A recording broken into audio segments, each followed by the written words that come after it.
자, 질질 끌지 않고 바로 정답 보여드리겠습니다. 여러분의 통풍이 낫지 않고 계속 재발하는 이유는 아플 때만 병원에 갔기 때문이다. 자, 하나 더 있습니다. 통풍이 낫지 않고 계속 재발하는 두 번째 이유는 바로 류마티스 내과를 안 갔기 때문이다. 네, 안녕하세요. 운동하는 싹디입니다. 자, 오늘 이 영상부터 해서 두 편에 걸쳐서 어떻게 하면 통풍이 영원히 재발하지 않고 우리가 지낼 수 있는지 그 방법에 대해서 설명을 드릴 건데, 요 두 편은 하나의 영상이기 때문에 반드시 지금 클릭하신 분들은 이 편도 꼭 봐주시기 바랍니다. 자, 그래서 오늘 1편은 통풍을 왜 치료해야 되는지, 두 번째는 통풍이 왜 자꾸 재발하는지 그 이유에 대한 개념을 설명하는 시간이라고 할 수 있습니다. 자, 그래서 앞에 설명드린 대로 여러분이 통풍이 계속 재발하는 이유는 첫 번째, 아플 때만 병원에 가서, 두 번째, 류마티스 내과를 안 가서가 정답인데, 그러면 도대체 아플 때마다 내가 병원에 잘 가서 치료를 받았는데 그게 왜 문제냐? 자, 우리가 통풍이 아플 때 병원에 안 가는 사람은 아마 없을 거야. 아마 그런 분은 없을 거라고 생각합니다. 근데 안 아플 때 중간중간에 병원을 잘 가지 않는다면 또 재발하는 거거든요. 그래서 이거는 병을 방치하는 건 아닌데 병의 재발을 방치하는 거죠. 이렇게 통풍은 만약에 안 아플 때는 병원에 안 가서 재발을 방치하게 된다면, 즉 자꾸 재발한다면 결국 마지막에는 손발을 절단하거나 아니면 중풍심근경색의 위험도가 올라가게 됩니다. 자, 중풍심근경색은 도대체 왜 잘 걸리느냐? 자, 우리가 통풍을 가지고 있는 분들이 고혈압, 당뇨, 고지혈증도 많이 가지고 있습니다. 그래서 이 고혈압, 당뇨, 고지혈증이 중풍심근경색을 잘 걸리게 만들잖아요. 그래서 통풍 있는 분들이 이 병이 있기 때문에 사망률이 증가하는 걸로 기존에 그렇게 알려져 있었지만, 요즘에는 이 통풍 자체가 또 중풍심근경색을 위험도를 높이는 거 아니냐, 이런 연구들이 조금씩 나오고 있거든요. 그래서 이거 없는 통풍 환자들도 내 요산 내지는 비만 음식 관리를 평소에도 잘 해야 되는 거예요. 자, 그 개념이 바로 통풍도 혈압, 당뇨, 고지혈증 같은 성인병이라는 거야. 이거 지난 시간에 제가 충분히 설명드렸는데, 이런 음식적인 측면이 있고 피 속에 어떤 수치들이 올라서 결국은 몸에 이런 손상을 주는 거죠. 그래서 이게 이런 원인적으로나 병인의 어떤 경과적으로나 통풍은 혈압, 당뇨, 고지혈증과 똑같은 병이에요. 그래서 통풍 있는 분들이 혈압, 당뇨, 고지혈증이 많은 거기도 하고, 우리가 통풍도 혈압, 당뇨, 고지혈증처럼 평소에 안 아플 때도 꾸준히 약을 먹든 살을 빼든 계속 요산이 정상 수치가 될 수 있도록 유지를 해줘야 된다는 거예요. 그러니까 통풍도 혈압, 당뇨, 고지혈증 같은 성인병이다, 평소에 관리해야 된다, 요게 오늘의 결론입니다. 요까지 아셨으면 오늘 영상 다 보신 거예요. 하지만 자, 다 봤다 하고 나가지 마시고, 자, 통풍이 결정적으로 혈압, 당뇨, 고지혈증과 다른 점이 있습니다. 그거에 대해서 이제 통풍이 무슨 병인지 자세히 설명드리도록 할게요. 자, 우선 통풍의 증상부터 알아보겠습니다. 이 영상 보시는 분들이 통풍의 증상을 모르시는 분들은 없을 거예요. 모를 수가 없습니다. 네가 모를 수 없게 뼈에 새겨주겠다, 그 경고하는 게 바로 통풍이라는 병이에요. 자, 통풍의 증상은 주로 엄지발가락이 붓고 아픕니다. 그래서 바람만 불어도 아프다고 해서 병 이름이 통풍인데, 사실은 바람이 안 불어도 아픕니다. 엄청나게 아픕니다. 선생님, 발이 좀 시려요. 자, 이런 분들은 통풍이 아닙니다. 선생님, 발을 누가 망치로 내어 찍는 것 같아요. 요게 통풍이 맞는 겁니다. 혹자는 출산의 고통 또는 치통, 과 맞먹는다고 표현하는데, 이게 어느 정도로 아픈지 정확하게 나타낸 그림이 있습니다. 바로 이렇게 악마가 물어뜯는 정도로 아프다고 해요. 그래서 통풍 환자들이 하나같이 하는 말이, 이거 안 겪어본 사람들은 모른다, 이거를 어떻게 말로 표현할 수 없다, 이렇게 다들 표현하세요. 우리가 통풍 환자가 1년 내내 아픈 게 아니거든요. 쭉 괜찮다가 갑자기 어느 순간에 확 아픈 시점이 있습니다. 그 확 아픈 시점의 이름을 통풍 발작이라고 합니다. 자, 얼마나 아프면 이거를 발작이라고 하겠어요. 그 정도로 아프다고 생각하시면 되고, 자, 그래서 왜 그렇게 아픈가? 자, 오늘 이 시간에 통풍을 이해하는 가장 중요한 개념이 두 가지가 있습니다. 그게 첫 번째는 요산결정이고요, 두 번째는 통풍결절입니다. 그래서 이 요산결정과 통풍결절을 여러분들이 오늘 이 시간에 반드시 아셔야 돼요. 요거 기억해 두세요. 자, 요산 결정은 뭐에 비유할 수 있냐면, 우리가 소금물을 오래 끓이면 소금 결정이 생기잖아요. 요거 이제 현미경으로 보면 이렇게 볼 수가 있습니다. 그래서 요게 우리가 요산 농도가 많이 올라가면 현미경으로 보면 이렇게 유리칼이나 바늘 같은 요산 결정이 생기거든요. 요게 이제 통증을 유발하는 겁니다. 그리고 통풍 결절은 뭐냐? 요거는 현미경이 아니라 눈에 보이는 정도로 완전히 고드름이 맺히는 거야. 그래서 이런 요산 결정이 점점 관절 어느 특정 부위에 계속 쌓이는 겁니다. 그럼 우리가 고드름이 맺히면 그 부위에만 계속 고드름이 맺히잖아요. 그래서 고드름이 관절에 딱 열리는 순간, 통풍 결절이 맺히는 순간 그 통풍 결절은 계속 커지는 겁니다. 그래서 통풍 환자분들께 정말 죄송한 표현이지만, 사실상 통풍 결절이 오면 손 쓸 방도가 없다, 소위 말해서 답이 없다, 그렇게까지 표현합니다. 그 정도로 심각한 상태라고 할 수 있고요. 그래서 방금 말씀드렸던 대로 통풍은 거의 엄지발가락에 옵니다. 이게 뭐 여러 가지 이유가 있는데, 어쨌든 이런 이유들로 인해서 주로 엄지발가락이 생기긴 합니다. 하지만 뭐 우리가 90%는 엄지발가락을 포함한 발에 생긴다고 알려져 있는데, 아주 드물게 뭐 팔꿈치에 먼저 오는 사람도 있고, 심지어 뭐 아주 진행한 경우에 턱에 오는 사람도 있다고요. 그래서 이렇게 턱에 온 사람은 이 통풍 발작이 오는 시기에는 아예 밥을 못 먹는다고 합니다. 턱을 벌리는 게 아파서. 자, 그런 분도 있다는 거. 자, 통풍은 90%가 30세 이상의 남성에서 생깁니다. 그래서 30세 이하나 여자분들은 10% 정도밖에 안 됩니다. 자, 왜 이렇게 통풍은 남자에서 많이 일어나냐? 자, 그게 뭐 남자가 유독 술과 고기를 많이 먹는 영향도 있지만, 결국은 결정적으로는 여성 호르몬 때문이에요. 그러니까 여성 호르몬이 요산을 배출하는 능력을 가지고 있거든요. 그래서 이제 여자분들도 폐경이 되면 통풍 비율이 좀 더 늘어나긴 하지만, 뭐 폐경기 여성을 다 합쳐도 남자가 압도적으로 많은 건 사실입니다.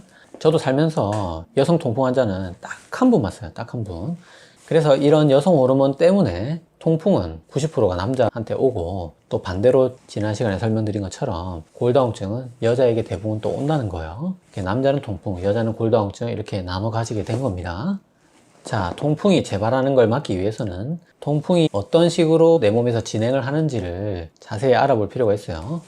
자, 통풍은 거의 대부분 이런 전형적인 4단계를 거치게 됩니다. 자, 그게 첫 번째, 무증상 고요산 혈증. 자, 이거는 아픈 건 없는 거예요. 그냥 피 속의 요산만 높은 거예요. 이거는 사실 통풍이라고 할 수는 없죠. 어떻게 보면 이거는 0단계라고 할 수 있어요. 어쨌든 이게 공식적으로 이름이 1단계입니다. 무증상 고요산 혈증 단계를 지나서 이제 확 첫 번째 통풍 발작이 옵니다. 그게 이제 그 시기가 급성 통풍성 관절염이라고 해요. 요게 2단계입니다. 그래서 요 1단계와 2단계가 굉장히 큰 차이가 있는 거죠.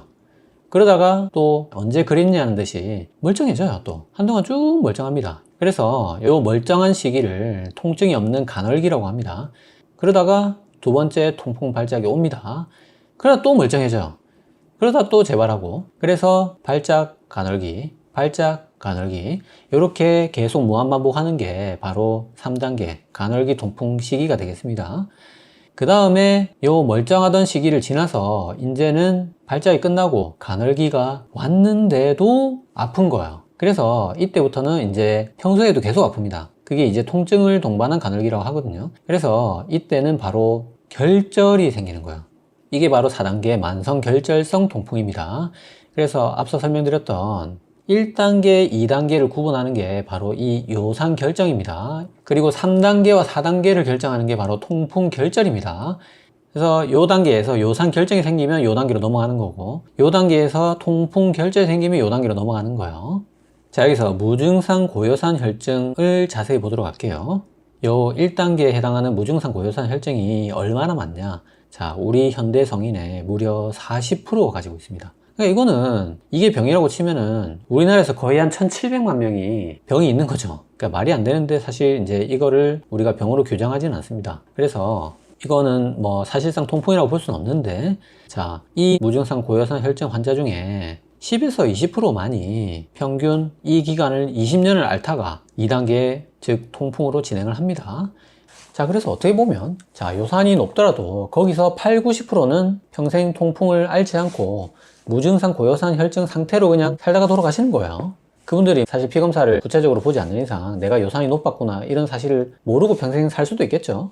자, 하지만 그렇다고 절대로 방심하면 안 돼요. 자, 왜 그러냐면, 자, 우리가 여기 무증상 고여산 혈증에서 실제 통풍 2단계로 넘어가는 요 지점이 상당히 중요한 거잖아요. 그래서 누가 도대체 여기로 넘어가느냐, 그거는 또 다음 시간에 굉장히 자세하게 설명드리겠지만, 여기서 뭐가 원인이든 간에 결국은 요산 수치가 높을수록 여기를 잘 넘어갑니다. 요산 수치가 우리가 6이 평균인데 8이 넘으면 15배 잘 넘어가고, 만약에 요산이 10 이상이면 무려 64배 요거를 잘 넘어가요. 그래서 결국은 어쨌든 요산 수치가 높게 유지하는 것이 가장 큰 원인이다, 그렇게 생각하시면 되고, 자, 무슨 말이냐면 통풍이 없는 그냥 요산만 높은 상태에서는 약까지 먹지는 않아요. 그렇다고 해서 절대 이 상태를 방치하시면 안 됩니다. 왜냐, 방금 설명드린 대로 결국 이 단계를 넘어가는데 가장 중요한 거는 요산의 농도거든요.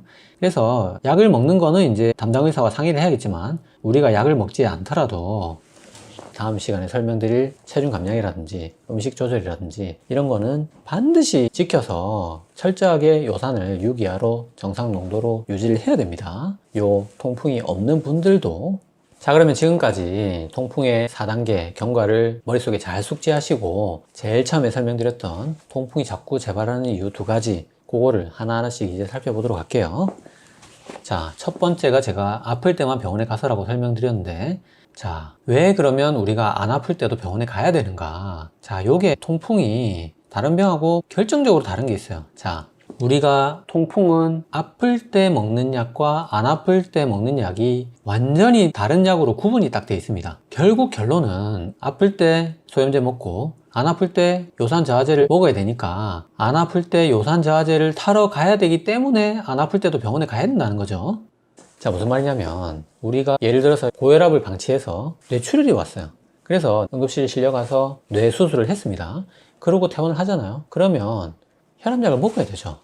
뇌출혈 수술이 끝났어도 그때부터라도 혈압약을 계속 먹어서 혈압을 정상으로 평생 유지를 해줘야 다시 뇌출혈이 재발하지 않는 겁니다. 고혈압을 방치해서 뇌출혈이 온 사람이 수술하고 와서 혈압약을 안 먹는다고 생각해 보세요. 진짜 말도 안 되죠. 끔찍하죠. 그게 바로 통풍 환자들이 아플 때 소염제만 먹고 와서 요산 저하제를 안 먹는 거예요. 바로 이해되시죠? 근데 그러면 이게 환자들의 잘못이냐? 자, 그게 아닙니다. 이게 통풍은 혈압, 당뇨, 고지혈증과 뭔가 다를 굉장히 특이한 맞은 점을 하나 가지고 있어요. 그게 뭐냐면, 이게 안 아플 때는 요산 저하제 소염제를 먹어도 되는데 아플 때는 소염제만 먹어야 돼요. 아플 때는 이 요산 저하제를 먹을 수가 없습니다. 아플 때 요산 저하제를 먹을 수가 없어요. 자, 왜 아플 때는 요산 저하제를 못 먹느냐? 우리가 요산이 높아서 통풍이 생기는 거잖아요. 근데 이 통풍이 희한한 게, 요산이 혈중 농도가 갑자기 훅 떨어질 때도 통풍 발작이 와요. 희한하죠.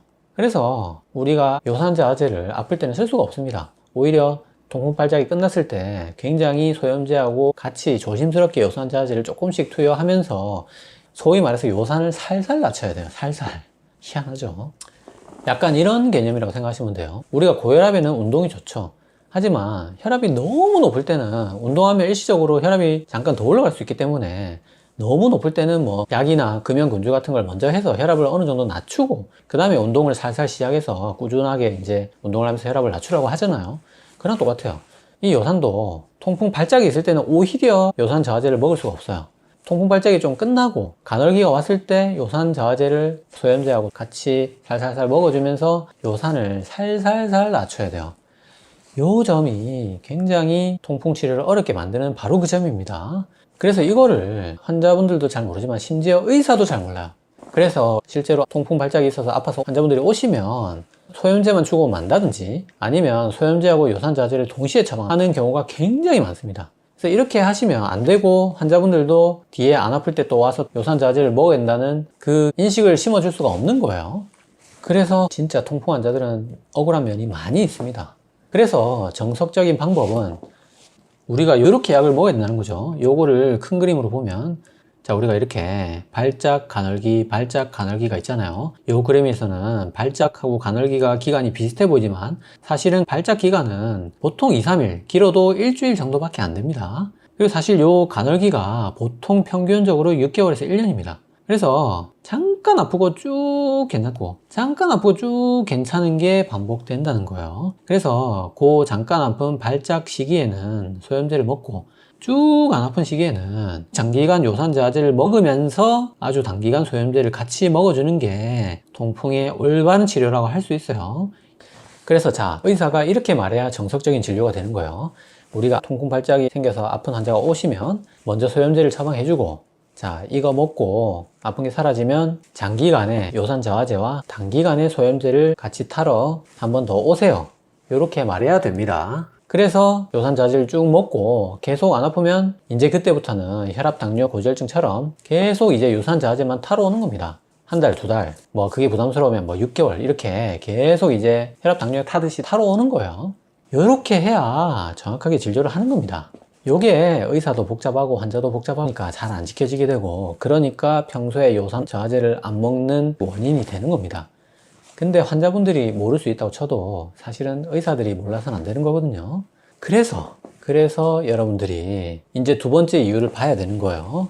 자, 바로 여러분들이 통풍 환자라면, 그리고 통풍이 자꾸 재발한다면 더더욱 류마티스 내과를 가셔야 됩니다.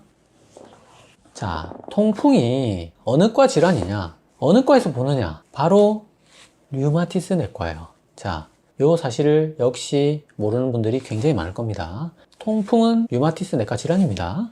하지만 또 이렇게 생각해 볼 수 있어요. 우리가 그러면 혈압약을 타러 굳이 순환기 내과 전문의를 찾아가지는 않잖아요.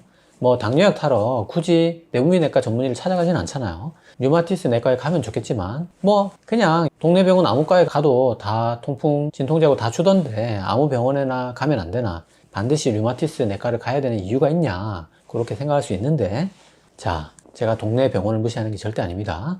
그리고 다른 과를 무시하는 건 더더욱 아닙니다. 제가 뭐 류마티스 내과 의사도 아니고 개인적으로 류마티스 내과를 더 낫다고 표현할 이유도 없고 사실 다른 과를 무시할 이유도 전혀 없어요. 근데 우리가 잘 생각해 보세요. 자, 우리 피부에 예를 들어서 두드러기가 났어요. 그러면 뭐 근처 동네 병원 아무 때나 아무 과에나 가서 뭐 두드러기 약 받고 뭐 연고 좀 바르면 되겠죠. 근데 만약에 거기서 예를 들어서 두드러기가 계속 안 낫고 재발한다고 생각해 보세요. 아니면 딱 보기에 두드러기가 예사 상황이 아니에요. 굉장히 심각해 보인다고 생각해 보세요. 아니면 또는 이게 두드러기가 맞나 아닌가 애매할 때가 있을 수 있잖아요. 자, 이런 경우에는 두드러기의 스페셜리스트인 피부과를 가겠죠. 그것처럼 통풍이 여러분들 지금 계속 안 낫고 재발하고 있으니까 이 영상 보고 계신 거잖아요. 그러면 두드러기가 자꾸 재발하면 피부과 가듯이 여러분들이 바로 이 류마티스 내과를 가셔야 된다는 거예요. 얼마나 이 통풍이 류마티스 내과 질환인지 몰랐으면 류마티스 내과도 그게 억울했는지 과 이름을 관절 류마티스 내과로 바꿨어요. 그래서 그게 바로 관절 류마티스 내과를 가야 되는 첫 번째 이유인 거예요. 이 통풍은 계속 꾸준히 관리를 해야 되거든요. 그래서 앞서 설명드린 대로 아플 때는 소염제 처방하고 다 먹고 나서 안 아프면 요산저하제 장기간 그리고 단기간에 소염제를 추가로 더 받으러 오세요 라고 이렇게 정석적으로 진료를 하는 그 선생님들이 바로 류마티스 내과 선생님들이라는 거예요. 심지어 두드러기는 언젠가는 낫겠지만 이 통풍은 불치병입니다. 여러분, 통풍은 불치병이에요. 제가 분명히 말씀드렸습니다. 통풍은 불치병이에요. 그래서 이거는 혈압, 당뇨, 고지혈증처럼 평생 약을 먹고 꾸준히 관리를 해야 되거든요. 그러니까 통풍 환자 여러분들은 반드시 류마티스 내과를 가시는 게 좋고, 두 번째로 우리가 통풍인 줄 알고 열심히 치료를 했는데 사실은 통풍이 아니었던 경우도 굉장히 많습니다. 근데 통풍이냐, 뭐 류마티스 관절염이냐, 뭐 퇴행성 관절염이냐, 아니면 뭐 다른 감염성 관절염이냐, 이런 거를 가장 잘 감별할 수 있는 관절 초음파를 하고 관절액 천자를 해서 현미경으로 보고 요산 결정이 있는지 이렇게 진단을 하는 그 통풍 감별 진단의 스페셜리스트도 바로 류마티스 내과 선생님들이거든요. 그러니까 자꾸 안 낫거나 아니면 처음부터 애초에 통풍인지 아닌지 아리까리하다 이런 분들은 반드시 류마티스 내과를 가셔야 되는 거예요. 자, 마지막으로 세 번째, 통풍은 앞서 설명드린 대로 이런 혈압, 당뇨, 고지혈증을 굉장히 많이 가지고 있습니다. 그래서 우리가 류마티스 내과 선생님들이 사실은 류마티스 내과 분과 전문의이기 이전에 내과 선생님들이시거든요. 그래서 바로 제가 소화기 내과 분과 전문의지만 사실은 그 이전에 내과 전문의거든요.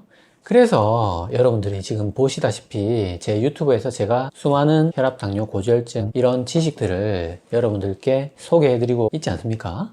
이거하고 똑같아요. 우리 류마티스 내과 선생님들도 류마티스 내과 분과 전문의이기 이전에 내과 전문의 선생님들이거든요.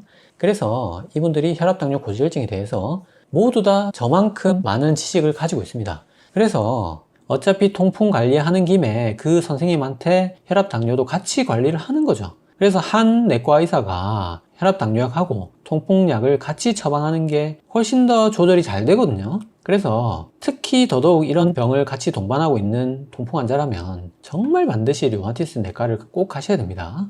자, 그러면 류마티스 내과를 어떻게 가느냐? 내가 아무리 큰 병원 가봐도 류마티스 내과 있는 병원은 많지 않던데 그거 뭐 대학병원이나 가야 있는 거 아니냐? 그렇게 생각할 수 있는데, 자, 지금 현재 2023년 대한민국에는 류마티스 내과 개인 병원이 굉장히 많습니다. 자, 이건 뭐 네이버 지도나 다음 지도에 류마티스 내과라고 치시면 동네 개인 병원 중에 이름에 류마 땡땡땡이라고 돼 있는 내과 병원이 굉장히 많이 나올 거예요. 자, 이 병원들이 물론 이제 전화를 해서 류마티스 내과 분과 전문의 선생님이 맞느냐고 한번 확인을 하는 게 가장 정확하긴 하겠지만 대부분 이름에 류마 뭐뭐뭐라고 적혀 있는 병원들은 류마티스 내과 전문의 선생님들이 계실 가능성이 매우 높습니다.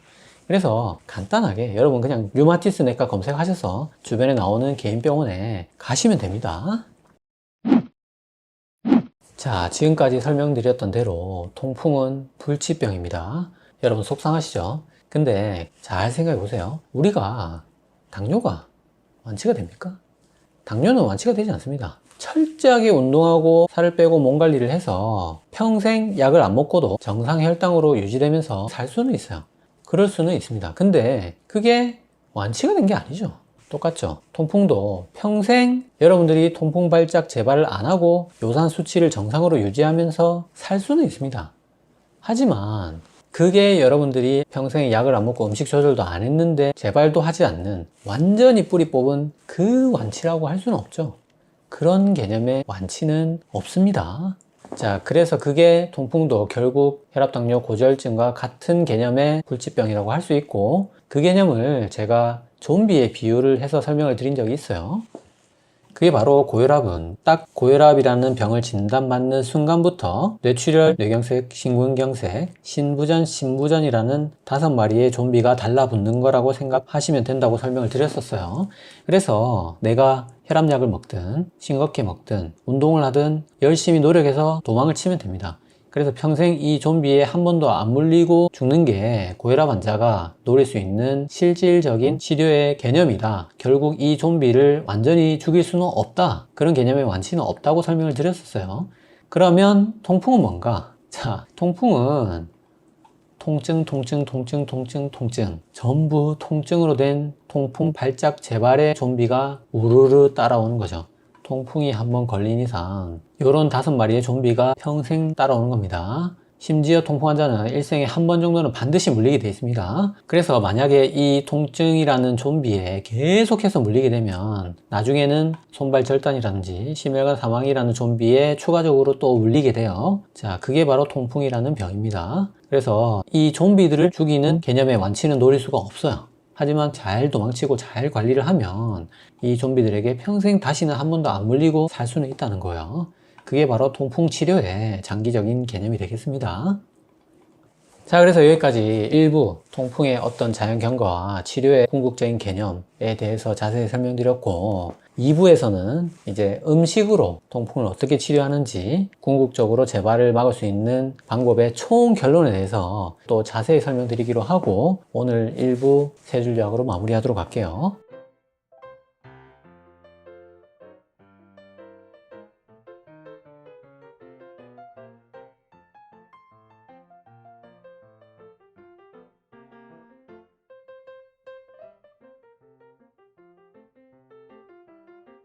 자, 오늘 영상 도움이 되셨나요? 반드시 2부도 같이 보셔야 됩니다. 그래서 2부 영상은 여기 클릭하시면 됩니다. 자, 여기 누르고 지금 바로 2부도 같이 시청해 주세요.